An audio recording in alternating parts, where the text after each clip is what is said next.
E aí, pessoal, eu estou aqui com o Vladimir, ele trabalha aqui na Hostime, e a gente vai conversar um pouquinho sobre a carreira de redes, o que ele fez, como que foi a trajetória dele até chegar aqui na Hostime, um pouquinho do que ele aprendeu, o que ele apanhou mais, e vai dar umas dicas para quem quer ir trabalhar na área de redes, quer talvez chegar até um data center realmente, o que você vai precisar basicamente seja de estudo, graduação, curso, certificação, vai dar um norte pra gente. O primeiro contato que eu tive com essa parte de comunicação de dados, e que foi quando realmente eu comecei a ver o que era redes e computadores, isso de uma maneira bem resumida, uma LAN, poucos computadores na sala, foi na época de 2000, foi quando eu trabalhava numa escola de informática, System Control, Cabedelo, e a partir dela eu tive a oportunidade de ganhar conhecimentos e chegar a trabalhar nas eleições, terceirizada pela Embratel, e trabalhando em sessão eleitoral, junta eleitoral, cartórios, etc. E nessa parte eu era responsável pela transmissão dos dados das eleições, a coleta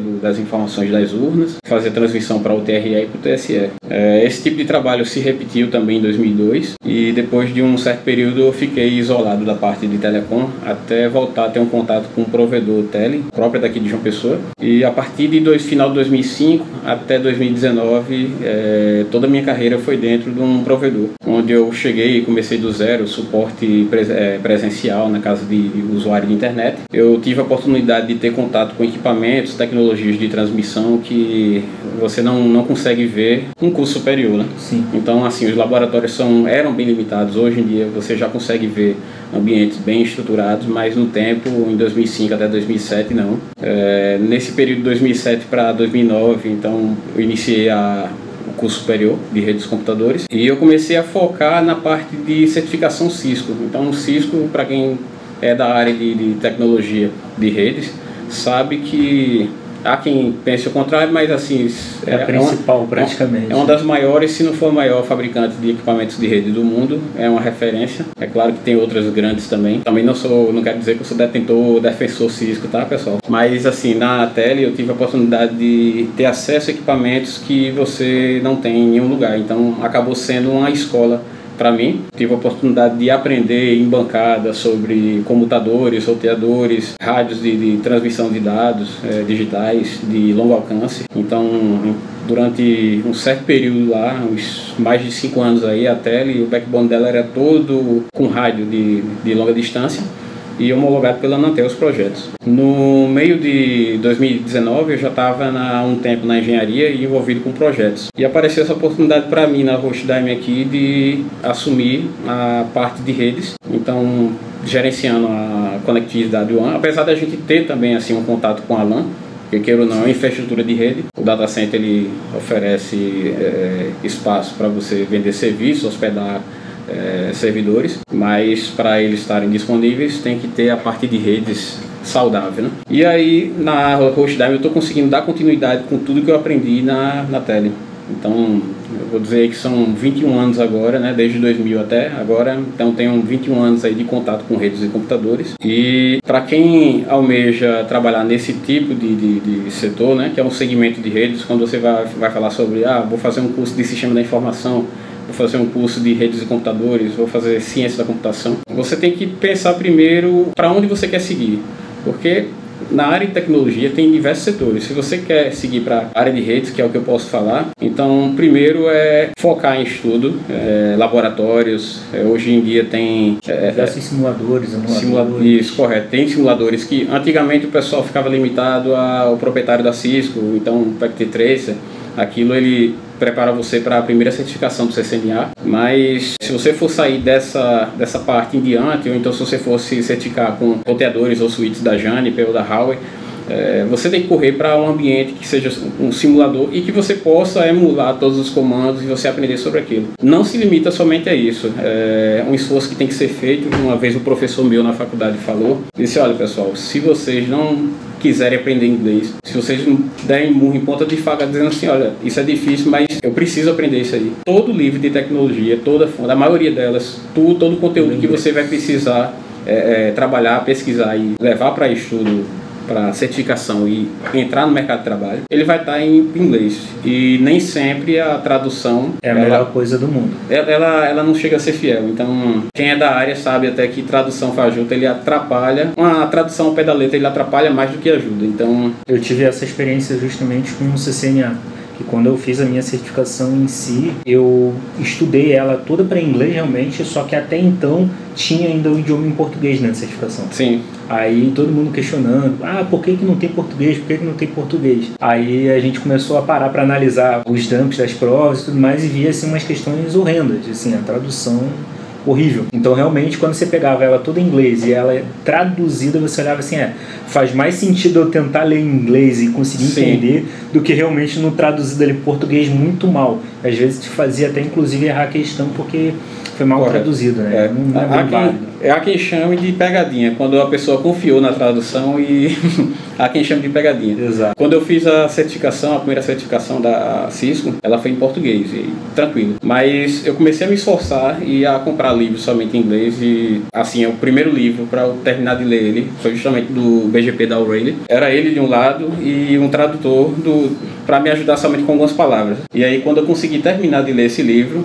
que aí eu comprei uma outra sequência de livros da CCNP da Cisco, são 3 livros, aí eu consegui ler com mais facilidade. E o que me ajudava muito não era somente ter eles impressos, eu tinha PDF também, eu traduzia alguma coisa, até chegar um ponto que você se acostuma tanto com os termos técnicos e você vê que se repete aquilo ali, você já está com o vocabulário montado, chega uma hora que é automático, você lê o texto, você consegue compreender. Tem uma dinâmica muito melhor do que você está fazendo a tradução. E aquele negócio, fonte de informação em português pode esquecer, que a própria Cisco já eliminou, né, a avaliação em português. Ela ainda tem, se não me engano, no Net Academy, todo o curso é traduzido em português, tudo direitinho. Eu até tenho olhado o material ali e tudo mais. É um material até de qualidade, assim, na questão da fonte, sim, a tradução. Eu acredito que realmente fizeram uma revisão direitinho. Mas a prova ainda em si é toda em inglês, não tem muito mais o que fazer. Eu acho que com o andar da carruagem, essas coisas como a gente tem visto no mundo, o inglês é imprescindível hoje, porque por mais que tivesse a tradução do CCNA, tem outras provas que não iam estar traduzidas. Então, eu acho que é questão de realmente a pessoa pegar e aprender isso que você falou, os termos técnicos. Você gravando os termos técnicos, entendendo isso, você consegue pegar a frase no contexto, colocar ela ali e traduzir. É mais fácil enquanto você não tem realmente o domínio. E, infelizmente, é o principal, né? Hoje eu posso até te perguntar se aqui você, por exemplo, na Rushdime você trabalha com isso, mas você trabalha falando inglês com alguém, você precisa responder algum ticket em inglês, alguma coisa assim? Sim. Como é que é o inglês para você no dia a dia aqui? Eu ainda estou um pouquinho amarrado na parte de conversação, então a dinâmica é um pouco complicada, mas eu tenho participado de algumas reuniões de fornecedores e eu tenho conseguido praticar um pouquinho do inglês, apesar de ficar emperrado, mas a gente entra 2 pessoas da Rushdime com 2 pessoas do fornecedor e a gente consegue ir se ajudando e entendendo, compreendendo. Já a parte de painel e tickets internos, a gente interage com o pessoal da Colômbia, do México e dos Estados Unidos. Isso eu falo a nível de colaboradores do Rushdime. Então, temos um chat interno e temos também os tickets. E eles todo o tratamento é em inglês. Não existe um direcionamento de um assunto, um tratamento que a gente mande na língua local, né? Mesmo que seja aqui interno no time de vocês? Não, só entre as unidades realmente que é assim? Não, só entre as unidades. Aqui internamente a gente trata em português, mas se por acaso a gente for envolver alguma equipe externa, aí sim passa para a tradução. Passa para o inglês. O bom assim, na recomendação de evitar trabalhar com português, na parte dos estudos, é que se você está entrando nesse mercado de trabalho, você já sabe que praticamente é mandatório você ter o domínio da língua, né? Sim. Então, se você for ver de décadas atrás aí, era para você conseguir algum espaço no mercado de trabalho, era curso de digitação, depois passou a ser um curso de informática, agora já começou a cobrar superior e passou a cobrar também especializações na área, não só superior. Então chegou a parte da língua inglesa ou outra língua estrangeira que seja diferencial. Então quer estudar, além da língua, você já fazer um esforçozinho para a língua inglesa, qualquer equipamento, você que está trabalhando no provedor de internet, alguma parte que você tem acesso a equipamentos de redes que não está em produção, e que está livre ali para você, olha, isso aqui faz parte de um projeto e o pessoal vai configurar. Aproveita a oportunidade, pega aquele equipamento, liga lá, pergunta ao chefe se pode ó, posso verificar isso aqui, posso configurar, posso baixar o manual do equipamento em inglês lá. Aproveita, porque vai ser um momento único de você ter acesso a equipamentos que depois que for implantados na rede, você acaba ficando mais difícil essa. E foi uma das principais vantagens que eu tive na Tele, foi ter acesso a tecnologias que você só vê na vitrine e depois você vê ele operando no backbone. Eu tive muito a chance, quando eu comecei a estudar para o CCNA, eu tinha o meu home lab em casa, alguns dispositivos e tudo, mas acaba que se torna uma estrutura um pouco cara para você ter em casa. Sim. E justamente quando você tem essa facilidade de você estar dentro de algum local, um ambiente que tem alguns dispositivos, por mais que sejam velhos, eu acho que até os velhos valem a pena. Eu já trabalhei numa empresa que tinha um monte de Cisco da série 25.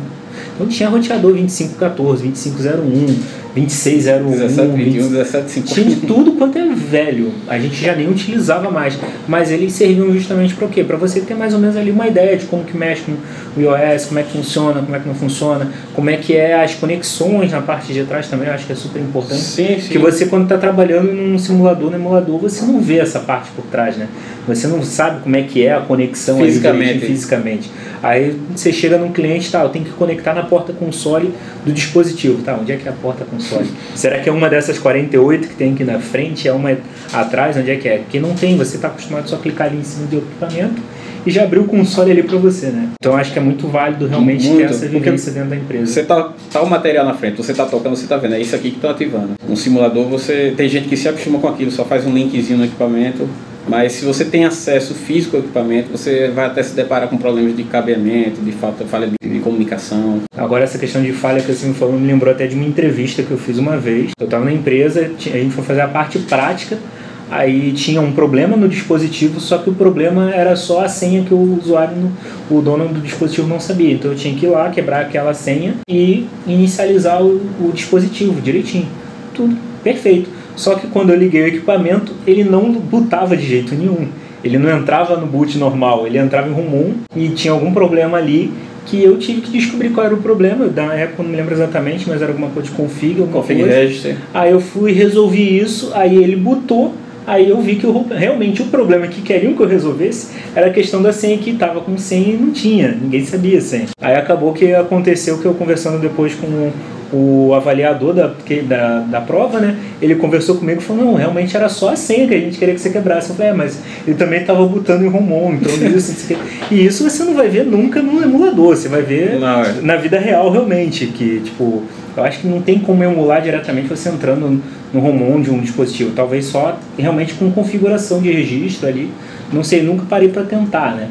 Mas realmente são coisas que só no dia a dia mesmo a gente vê. É só com acesso físico ao equipamento para você, um equipamento, não é um ambiente real mesmo, para você realmente se deparar com a situação como essa e você ter aquele know-how de, olha, vou resolver isso aqui, vou fazer com que ele não leia o arquivo de configuração, para chegar lá na frente ele está sem senha, sem nada, vou recuperar a senha, vou repor a leitura do arquivo de configuração, reinicio o equipamento e tchau. Para você fazer isso aí no laboratório, um simulador é complicado. Simulador é complicado. O laboratório, então, você está com o equipamento na bancada, acabou. Aproveita o equipamento que está disponível aí, estuda um pouquinho, baixa o manual. Quero te fazer uma pergunta que muita gente me fala às vezes, que é o quê? Mas eu trabalho puxando fibra no poste, fazendo instalação na casa de uma pessoa, das pessoas e tal. Você mesmo falou que você começou assim. Como que você conseguiu chegar onde você está hoje? Deram oportunidade, não deram oportunidade? Porque eu vejo muitas pessoas falando exatamente disso. Que, eu estou no poste fazendo isso, nunca que eu vou ficar atrás de uma mesa trabalhando, subindo sessão BGP, essas coisas. Nunca vou chegar lá. Eu queria que você falasse um pouquinho como que você conseguiu chegar lá, né? Agora você trouxe na minha lembrança aí, viu? Essa época tenebrosa. Não é uma época boa, eu sei. Vamos lá, na verdade, quando eu comecei na Tele, eu não comecei já todo legal como todo mundo acha, não. Que eu estava sentado lá na engenharia, fazendo projeto, mexendo nos equipamentos. Quando eu comecei na Tele, eu pegava uma moto e visitava 10, 12 endereços por dia para saber se era viável instalar uma antena naquela residência, naquele prédio, para depois a equipe de instalação chegar lá e fazer todo o cabeamento e instalação física. Então, era doloroso, viu? Você passar o dia todinho sentado na moto. Eu rodava em torno de 80 km por dia. Bastante coisa. E foi situações onde, assim, cada um faz um diferencial para poder conseguir crescer um pouquinho na empresa, né? E teve situações que a equipe de instalação ela tinha que deixar de instalar para poder lá dar suporte a um cliente que tinha ligado reclamando, minha internet está fora. E foi em umas situações como essa que eu aproveitei e disse: pessoal, não tira a equipe da instalação não, deixa eu primeiro conversar com o cliente por telefone e ver se eu consigo resolver, porque da outra vez era só uma configuração no sistema operacional lá. E dito e feito, eu consegui resolver o problema da cliente. A gente evitou de pausar uma ativação. E aí foi quando a gente começou a repetir. Toda vez que aparecia um novo problema de suporte, não vamos direcionar a equipe não. Primeiro o telefone, tenta resolver. Se for inviável resolver, manda a equipe. E nesse tempo aí foi quando começou-se a criar o setor do suporte interno, que não existia. Quando eu estou falando disso aí, eu estou falando do começo da Tele. Sim. E aí criou-se o setor do suporte interno. E eu comecei a ficar mais nesse setor do que sair. Então, tira Vladimir das visitas chama de viabilidade técnica. Tira Vladimir das visitas de viabilidade técnica, deixa ele tratando o suporte com o cliente por telefone aqui e deixa o pessoal instalando. Se Vladimir disser que tem que direcionar a equipe para lá, ele vai. E a empresa foi crescendo, foi adquirindo contratos corporativos e conseguiu aumentar os setores, né? Então, aumentou o quadro de suporte interno. Então eu já conseguia eu tive pessoas me auxiliando, conseguiu não só manter a equipe de instalação, como também a equipe de suporte externo. E a empresa foi crescendo e foi, depois de uns 2 anos mais ou menos, foi quando eu me tornei o gerente do suporte. E a partir daí foi só crescimento da empresa e trocando de setores. Chegou uma hora que, olha, a empresa não dá conta somente de ter o gerente de suporte e o suporte não.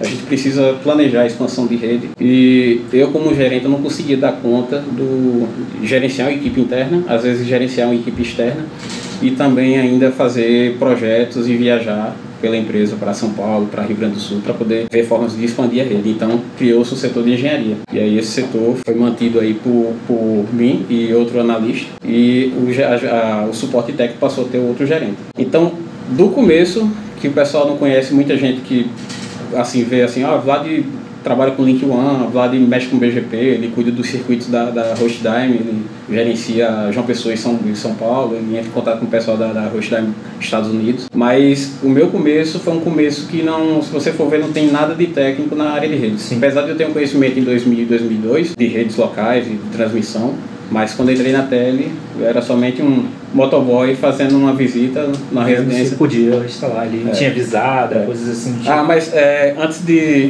no meio termo que eu até não citei, né? Eu tenho que citar isso aí também. Entre deixar de fazer a viabilidade técnica e passar a ficar dentro da sala dando suporte por telefone, esse meio de campo aqui eu trabalhei na parte de instalação. Então, instalar antena, pegar a base lá, tripé, parafusar o topo lá do prédio, botar a antena, botar o rádio, cabear, fazer o cabeamento backbone, cabeamento dentro do apartamento, isso aí também eu peguei. Não dá pra dizer que você só ficava numa moto e olhava se era viável ou não. Você também passou bastante cabo. E o cara suou muito, viu? Essa parte aí de cabear, cabear, você tem que valorizar. Passar em cima do sótão, isso é uma coisa maravilhosa. Pois é, mas assim, quem trabalha com isso aí, porque tem a pessoa que ele exerce essa função de cabista, ou de instalador de antena, instalar rádio em torre de transmissão. Tem quem queira continuar nessa área porque ama, porque é um trabalho gostoso. Eu vou dizer assim, antes de eu me casar e me tornar pai, pra mim era maravilha. Eu adorava entrar no carro, viajar pro interior, subir torre de transmissão, instalar a antena, e finalizava o dia, ia pro hotel, no outro dia, outro desafio. Eu tenho umas fotinhas também em cima de antena, é uma coisa bem legal. Você olha lá de cima, você consegue ter uma boa vista de tudo. Eu tava a 60 metros de altura lá no Morro do Cajá. Super de boa, não tremia. O Morro do Cajá tem 300 metros de altitude. E acima dele a gente ainda tava a 60 metros numa torre de transmissão. Então o pessoal parava pra fumar o cigarro lá, a turma lá. E eu disse, olha, vamos curtir o pôr do sol, que tá bonita. Aí o cara tremendo assim, garrafado todo doido pra descer. Vamos curtir sim, vamos. Mas assim, depois que eu me tornei pai, né? Eu me casei, me tornei pai. Então, pra mim já não ficava mais confortável eu estar a semana toda viajando de uma cidade para outra e uma criança pequenininha, então você acaba querendo umas coisas mais mudar um pouco. Então tem quem gosta de viajar e de pegar esses trabalhos, esses desafios, e tem quem gosta de estar mais estável, pé no chão, no caso. Então foi quando eu dei continuidade e comecei a estudar. Foi nessa parte, a transição para eu deixar também um pouquinho de estar na parte externa e entrar mais para o suporte interno, foi quando eu comecei a estudar para o CCNA. Então primeiro eu fiz um curso de segmentação em VLAN da Cisco, antes de até mesmo começar o superior. Segmentação em VLAN Cisco, foi um curso de 2 dias, achei excelente, e era somente computador, era só switch. Sim. Mas aí você aprende aquelas os conceitos de VLAN, tag e a comutação, isolamento de rede, domínio broadcast, etc. Que é bastante coisa. E foi daí, depois desse curso, que eu me inscrevi no Net Academy. Eu fiz todos os 4 módulos. Pronto, e daí foi só estudar, planejar, implementar na rede soluções, ajustes de roteamento e crescendo um pouquinho, né? Então a gente tem a prova viva aqui que se a pessoa quer realmente, ela vai conseguir sim sair da parte de cabeamento, né? Só tem que realmente investir muitas horas em estudo aí um pouquinho mais alto nível. É uma questão de escolha de cada um, né? Tem quem queira continuar naquele ritmo, naquele tipo de trabalho, que é gostoso mesmo também de você tá com a equipe viajando. Tem até colegas que trabalhavam junto comigo na tele e que depois se tornaram empresários desse segmento de lançamento de cabo óptico. Então, tá na paixão, tá no sangue, depende de cada um. Bom, com certeza. Acredito que já deu para tirar bastante dúvida aí do pessoal. Se vocês quiserem depois, vou deixar as redes sociais aqui da empresa, da Rustime, a tele também que ele citou, se vocês quiserem entender um pouquinho mais do que é a empresa e tudo. E espero que vocês tenham curtido também. Vlad, muito obrigado pela tua presença aqui, ter Valeu, pessoal. Disponibilizado esse tempo teu aí, contar um pouco da tua história. E a gente se vê no próximo vídeo, pessoal. Até a próxima. Até mais.